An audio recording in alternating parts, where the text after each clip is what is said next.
he would have killed me right there. My death would have been caught on camera.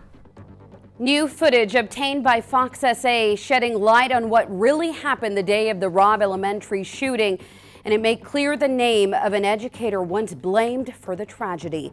This story only on Fox tonight. And chilling new details in the deadly stabbing of a 9-year-old boy in Universal City. His mother now charged with capital murder. I don't think that anything could have prepared our first responders of the city for what they saw. The crime has left an entire neighborhood stunned and grieving, and more shocking details emerging about what may have unfolded behind closed doors. Good evening and thank you for joining us. I'm Ashley Paredes. Ryan has the night off. Our fight to find out what really happened at Robb Elementary continues. It's the video they didn't want you to see. Tonight, we have an exclusive first look at surveillance footage from Robb Elementary. Footage that clears the name of a staff member who was publicly blamed for one of the most tragic school shootings in U.S. history. Now, for 3 years, the woman at the center of it all has waited for this moment, and now Fox SA has the proof she's been asking for. Our Yami Virgen obtaining the video, footage that was ordered to be released by a judge but never made public until now. Then our Jordan elder sat down with her to show her that video for the first time. But we begin tonight with Yami and this exclusive report that you'll only see on Fox SA.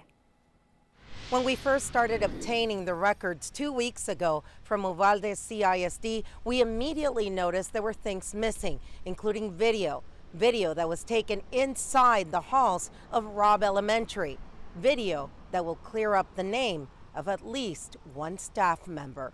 We're here to report the facts as we know them now, not to defend what was done or to criticize what was done or the actions taken. But what then DPS Director Steve McCraw alleged 3 days after the shooting was a false narrative that until this day, many believe. The exterior door where we knew the shooter entered was propped open by a teacher. But as you're about to see, this is what really happened. In this video we obtained, staff member Amy Franco did not leave the door open.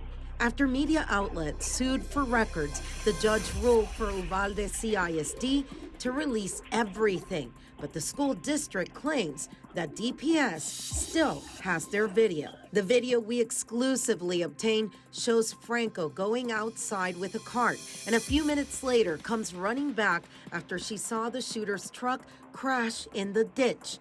At 11:35, Ms. Franco runs inside, gets her cell phone to call for help in case someone's hurt. 52 seconds later, Franco comes running back as the shooter starts firing shots at her and several men.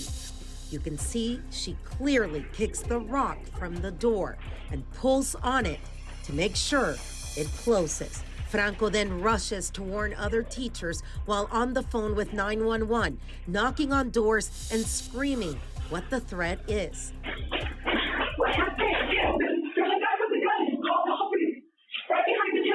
At 11:37, she is still on the phone with 911 and goes back to look if she can see the shooter while answering questions from the operator. At 11:38, police have yet to arrive. It's 11:38 and 32 seconds when Franco is telling the 911 operator that she believes the shooter is on campus. Franco walks back toward her room, still screaming at children to get to their classrooms. At 11:39, with 6 seconds, she goes into her classroom, still on the phone with 911. The other teacher looks down the hall one more time.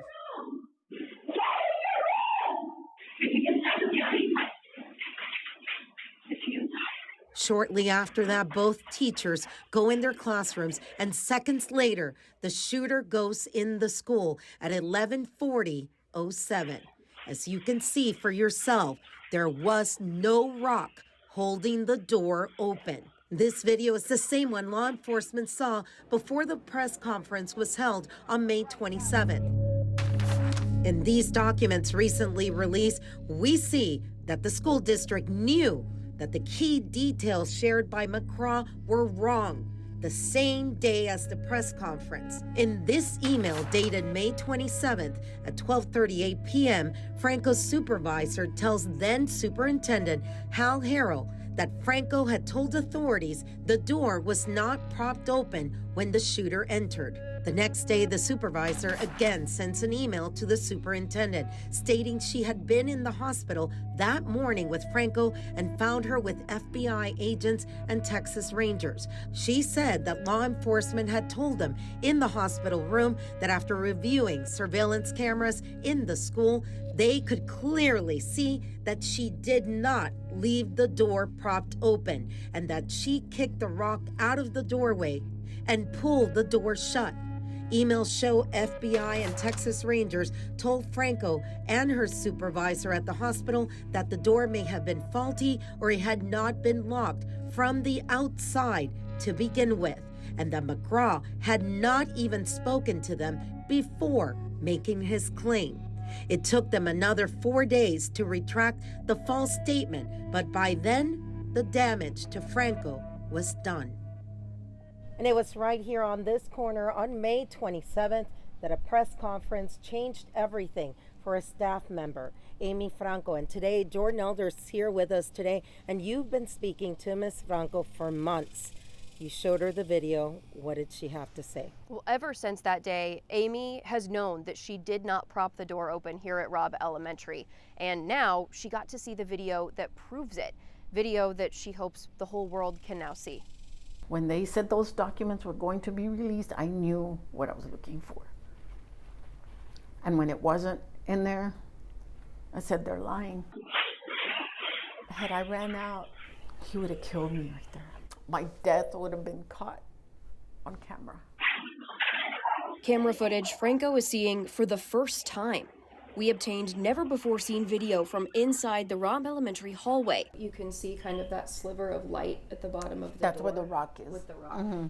Every morning and afternoon, they would prop that door open. Franco says she propped that door open as she went in and out because it was supposed to be locked. She has a clear memory of what she did next, but now she sees the proof. You can clearly see me kick that rock. And then I pulled the door. Millions of people watched as DPS Director Steve McCraw said a teacher propped that door open. I didn't go anywhere for months. I was scared. It wasn't my fault that those teachers and those babies died. But it's hard to get it out of your head, like after somebody says something like that. Somebody with authority, you know? But even as he stood there, a person with authority, I'm like, I have to stand up to him because he's lying and he's covering up for men that failed me and failed us. It's evidence Franco has waited more than 3 years for. If the whole world saw that McCraw blamed me, then the whole world needs to see that video. There are still people to this day that talk about the teacher who propped the door open because the record wasn't corrected until so much later. Franco says other people's stories could be clarified in these documents and in these videos if they're ever released, which she is calling for. Now, Jordan, when we started going over the records, we noticed certain things were missing. What was your first impression? My first impression was that there wasn't a lot there. After something of this magnitude, you would expect there to be so many documents, and there weren't, which is why we're now seeing all of the installments. And that is why also we're going to do now more open records requests so that we can have some transparency and really know what happened here. Reporting from Uvalde, I'm Jamie Virgen. I'm Jordan Elder. Yeah, some powerful work from our team here at Fox SA. So be sure to check out foxsanantonio.com. We've been posting all the videos and documents as we get them from Uvalde CISD. And be sure to follow us on Facebook and X as we continue to press for answers and updates on this story. Melissa Vega.